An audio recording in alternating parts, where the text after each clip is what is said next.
Buenas, soy Ernesto, bienvenidos al canal nuevo de YouTube de Costa Jardineros. En este canal os explicaremos cositas de jardinería que os van a venir muy bien a la hora de mantener vuestro jardín en casa. Bueno, en el vídeo de hoy vamos a hablar de 5 cosas básicas que tienes que tener en cuenta a la hora de ejecutar un jardín o de hacerte un jardín en tu casa. Así que vamos a ello. Lo primero que tienes que tener en cuenta es qué tipo de jardín quieres y para qué lo vas a usar. Es decir, si va a ser un jardín en el que tú vas a pasar mucho tiempo o simplemente es un jardín meramente decorativo o es un jardín en el que tú no quieres trabajar y quieres tener el mínimo trabajo, o es un jardín en el que a ti te encanta tener mucha planta, mucha vegetación y te gusta mucho la jardinería y quieres invertir tiempo y relajarte en él disfrutando de cultivar y de cuidar tus plantas y tu jardín. Si eres una persona a la que le gusta mucho la vida social y compartir mucho tiempo con los amigos y con la familia, te recomiendo un jardín en el que tengas mucho espacio y que tengas una zona en la que tú puedas, digamos, hacer reuniones, barbacoas y disfrutar todo el mundo del espacio verde y natural que tienes en tu casa. Si eres una persona que lo que te gusta son las plantas y la jardinería y relajarte cuidando el jardín, pues te recomiendo un tipo de jardín en el que tú puedas tener, por ejemplo, un huertito, puedas tener unas plantas aromáticas, puedas tener muchas flores y puedas dedicarte a cuidarlas y a disfrutar de ello. Y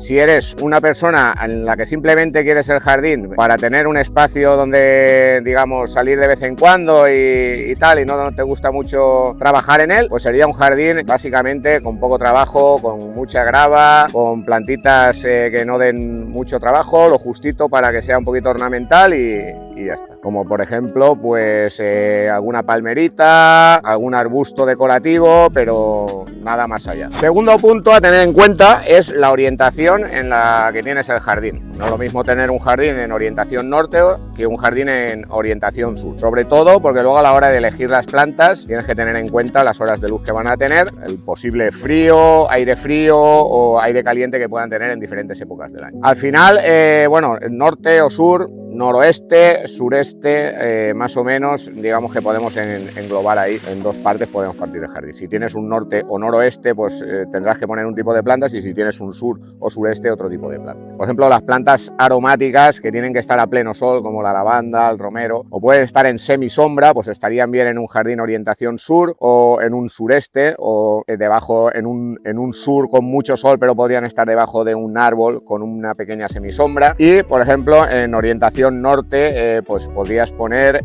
plantas totalmente de sombra, como por ejemplo los acantos, las aucúas, las aralias, las hortensias, todo eso podría estar en orientación norte. Está claro que si quieres poner una pradera de césped, pues también es mejor que tengas una orientación sureste, porque necesita algo más de luz. En una orientación norte, una pradera con césped sería complicado, o con grama. Habría que poner otro tipo de tapizante o de plantas vivaces que estuviesen bien ubicadas en esa orientación norte. Tercera parte, ya a la hora de ponernos a ejecutar el jardín, es muy importante, digamos, es la base principal, es lo más importante, es en lo que más tienes que poner tu empeño y hacerlo lo mejor posible, es en el sustrato, en el suelo. El sustrato es el cimiento del jardín. Todo lo que inviertas en poner un buen sustrato, una buena tierra, te va a beneficiar a largo plazo. Y todo lo que te quieras ahorrar, a largo plazo vas a tener problemas porque las plantas no van a funcionar. También tienes que elegirlo bien, porque según las especies o la zona en la que estés o el tipo de planta que vayas a poner, necesitas un suelo o más arcilloso o más arenoso o con un mejor drenaje, etc. También la capacidad y la profundidad del sustrato que pongas, si vas a poner árboles grandes o con un sistema radicular que se desarrolle mucho, o va a ser simplemente de plantas pequeñas y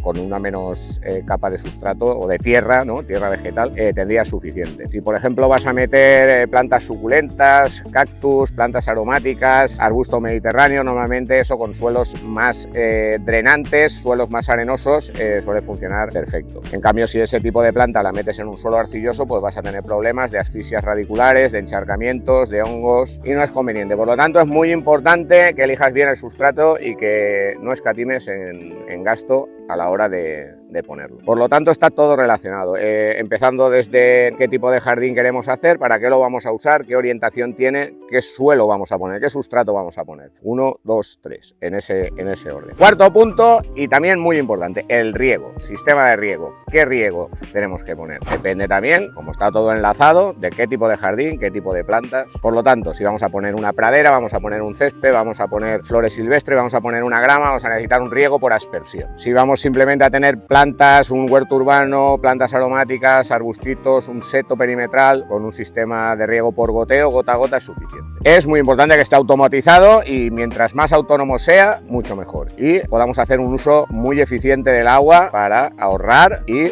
ser lo más sostenibles posible, ¿no? Por lo tanto, siempre tenemos que ir a hacer un jardín dentro del entorno en el que estamos. Utilizar plantas del terreno que se aclimaten bien y que no necesiten, digamos, cuidados extra, ¿no? Porque eso lo que conlleva es darnos un mayor trabajo y al final, normalmente una planta que no está aclimatada o que no es de la zona no suele funcionar bien. Muchas veces la gente se empeña en poner una planta que es de un clima del norte, un clima húmedo con mucha lluvia, un clima más frío en una zona mediterránea en la que estamos prácticamente ya en un clima subtropical y que estamos prácticamente ya llegando a un clima casi desértico, ¿no? De la calor que hace y de la poca agua que tenemos. Frutales, claro, tú puedes ponerte frutales, pero ¿dónde frutales del terreno, ¿no? Por ejemplo, ponte un limonero, ponte un naranjo, ponte un almendro, ponte un olivo, que al final son plantas de aquí que van a funcionar perfecto y que te van a dar también lo que tú necesitas para, si tú quieres comer sano y sostenible, pues tienes que utilizar, digamos, productos de la zona, ¿vale? El tema del riego es muy importante elegirlo bien. Si tú vas a poner aspersión, pues si necesitas turbinas, necesitas difusores.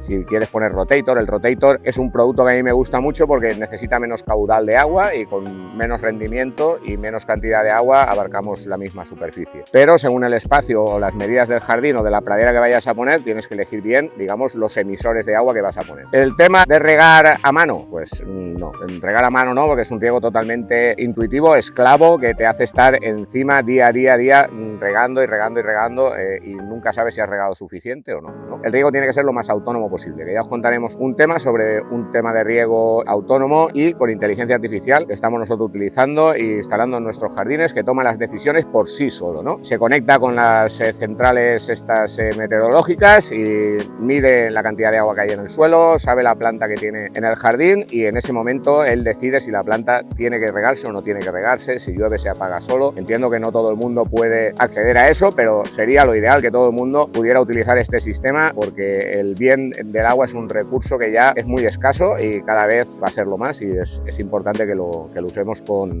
conocimiento y con responsabilidad. Y quinto tema a tener en cuenta, la herramienta que debes tener o que debes comprar para tener en tu casa y mantener tu jardín. Pues eso depende de que después de haber hecho los 4 pasos anteriores y haber decidido qué tipo de jardín, después de saber en qué orientación estás, qué tipo de jardín quieres, qué suelo vas a poner, qué riego vas a instalar y qué plantas vas a tener, debes pensar qué herramientas vas a comprar. Y esto os lo dejo por aquí en un enlace de un vídeo que vamos a subir próximamente de 3 herramientas básicas que se deben de tener para poder mantener un jardín, digamos, típico, ¿no? Vale, bueno, esto ha sido todo, esperamos que os haya gustado el vídeo. Recuerda darle like, suscribirte y seguirnos, que es gratis y nos ayuda mucho si no lo has hecho todavía. Y abajo en los comentarios te dejo un enlace donde puedes acceder a nuestra tienda y puedes, digamos, comprar si necesitas tierra, sustrato, material de riego, plantas, todo lo que necesites lo puedes ver ahí y te lo mandamos a casa. Un saludo y nos vemos en el siguiente vídeo. ¡Ey!